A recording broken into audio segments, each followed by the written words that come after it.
Hello, developers and Fiori fans. Welcome back to Hi-Fi Tech and Entertainment channel. I'm Nandini. In today's video, I guide you through the process of creating an SAP Fiori application using a freestyle approach.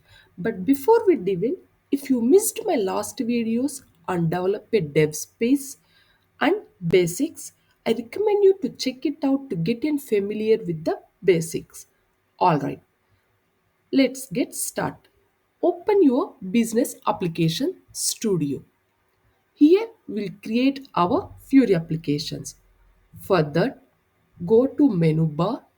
Within the menu bar, there is an option called file. Within the file, there is an option called new project from template. Alternatively, if you prefer any shortcuts, for that go to menu bar. Here there is an option called view. Within the view, there is an option for command. We have to select it, then the search bar will open. Here we have to enter WIC. Once we enter here, we can see an option called open template or open deployment widget. Select this. Once you select this, here we can see new project from template. So here we have to select SAP Fiori application. Then click start. Once you click on start, here it will load some gen- templates, that is template selection, data source, entity selection, project attributes. I will explain you one by one. First one is template selection. Within the template type, we have two options. One is SAP Fiori and deprecated templates. Deprecated templates is also an Fury template, but it's an older version templates. Now we are selecting the latest version. Then here we can see some of the Fury element templates and basic things. Now I am selecting a basic freestyle application. Click on the basic freestyle application. Click next.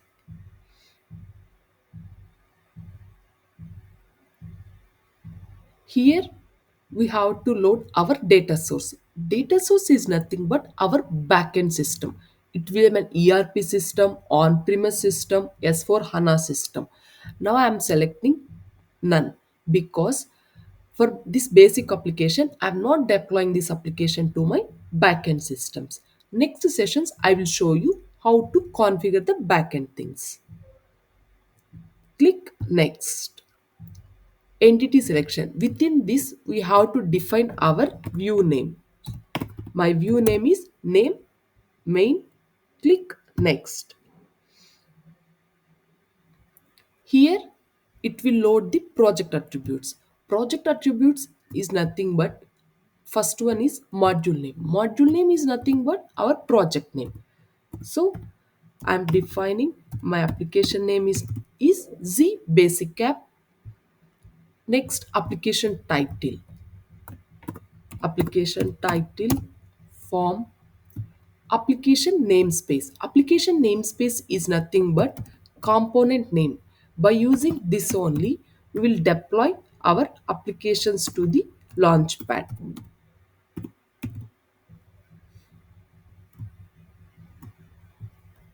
Next, description, project path. The project path is nothing but with the project is. Next, SAP UFA version. Here, based on your systems, we have to select our version. Now I'm selecting the latest version.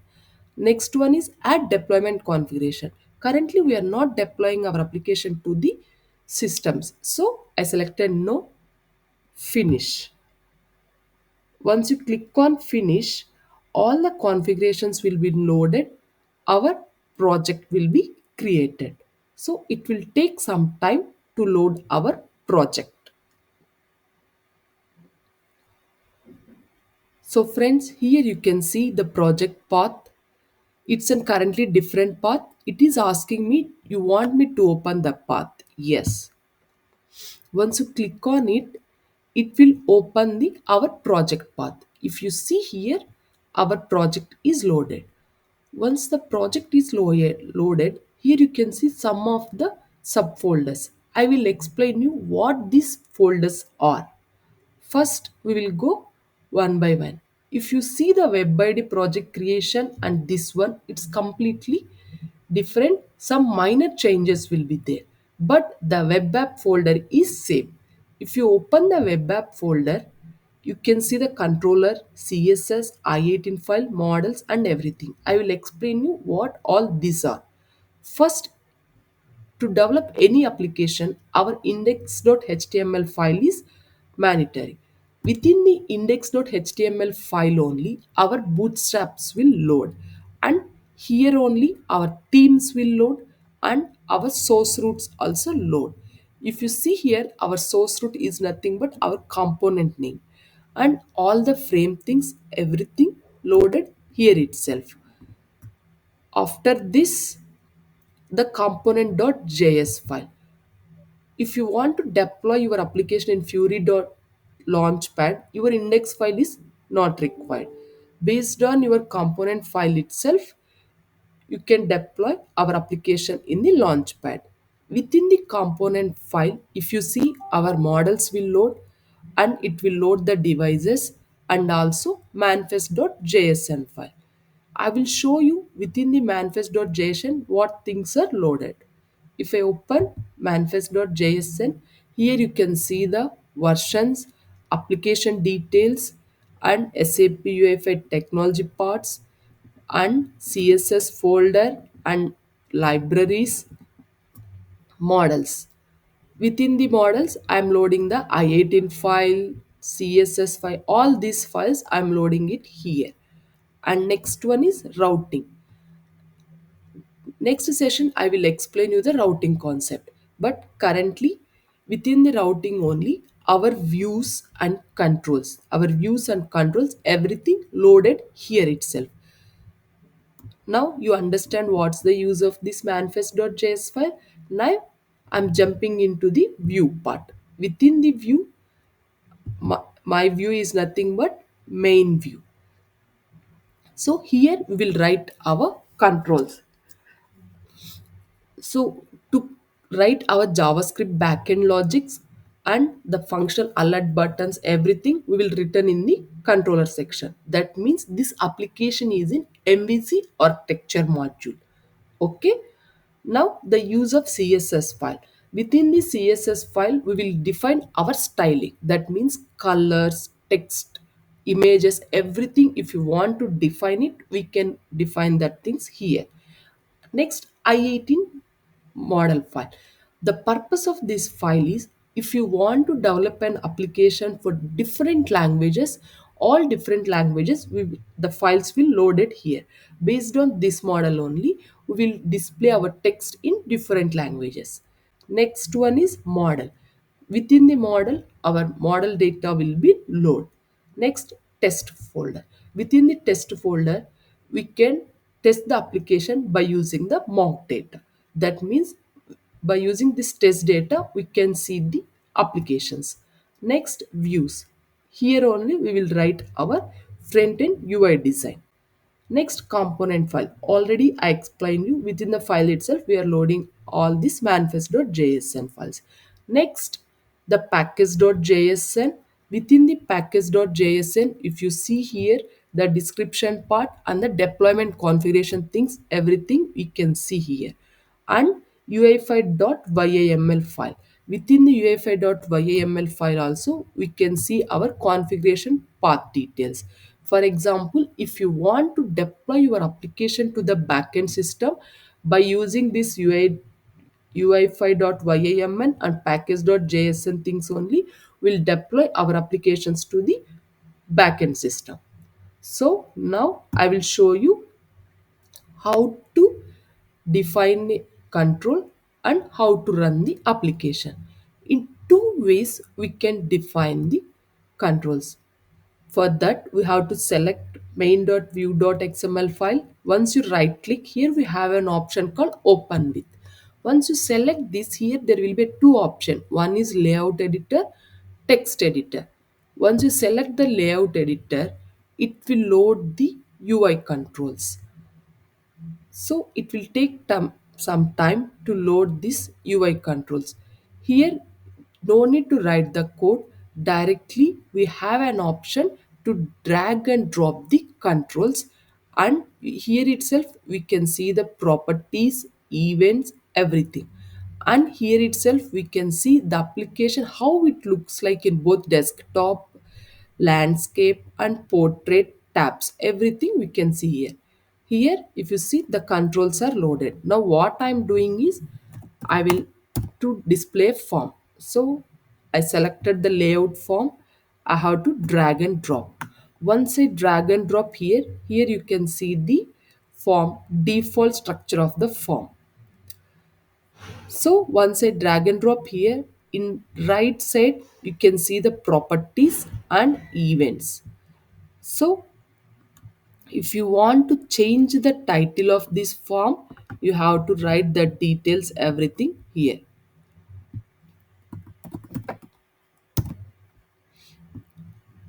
See, once I enter title here form, it is displayed it here. Now within the form, there will be the elements, right? If you want to change that things also, we can do here. Now I'm changing to the,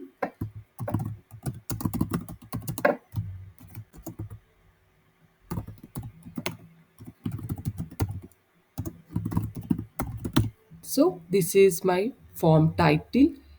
If you want to maintain a tooltip, all the properties here you can see. The visibility, expandability, all the things we can see here. For label, if you want to change within the form element, we have to go and change the label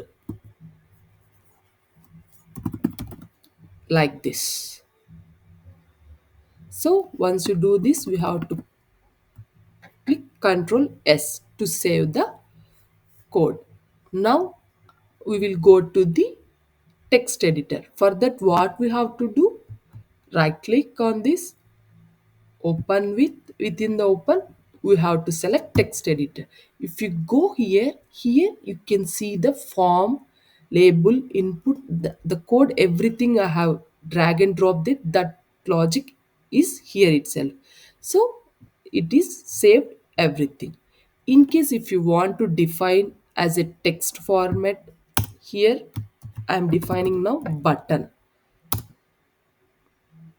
Once I try to type button, here it's showing the suggestions also. By using that we can do our things. Now I define a button.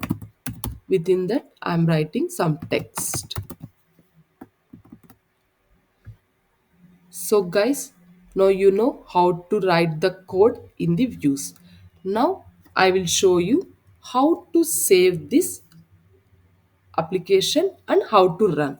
To save the application, we have an option called menu. Within the menu bar, file save, or if you want to save shortcuts means what we have to do, control yes. Now I will show you how to run the application. For that, what we have to do is we have to go to menu bar. Within the menu bar, there is an option called terminal. By using the commands, we will run our code. For that, first we have to check into the other project.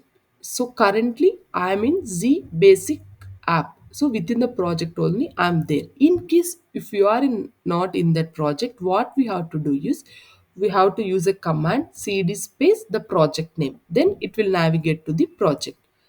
Now how to run the project is npm run start. Sorry, npm run start. Once you click on this, if you see here, the all files, everything is loaded. A new window, within the new window our application is loading. So here you can see our application. So here I defined a form is my title. Within the form I maintain this title hyphen tech and entertainment channel name and button. So this all things comes here. So This way you can run the application. In case, is there any error for your application? So what we have to do, that means maybe some my it application is not synced into our system, means what we have to do is npm install. If you install, means this project will load to your local system. Then what we have to do next, npm run start command. By using this, your application will load.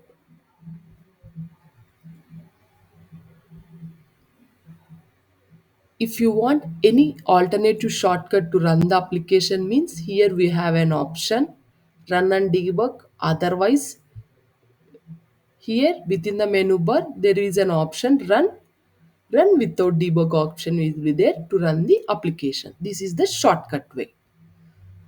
So friends, now you have successfully created the SAP Fiori application using the freestyle approach. In next session, I will show you how to bind the backend system to our front end binding and how to create destinations in our BTP systems. I will show you. If you found this video is helpful, don't forget to hit the like button and share it with your developers. And if you are new here, consider subscribing for more Fury developments. Thank you so much for watching. I'm Nandini. I will see you in the next meeting.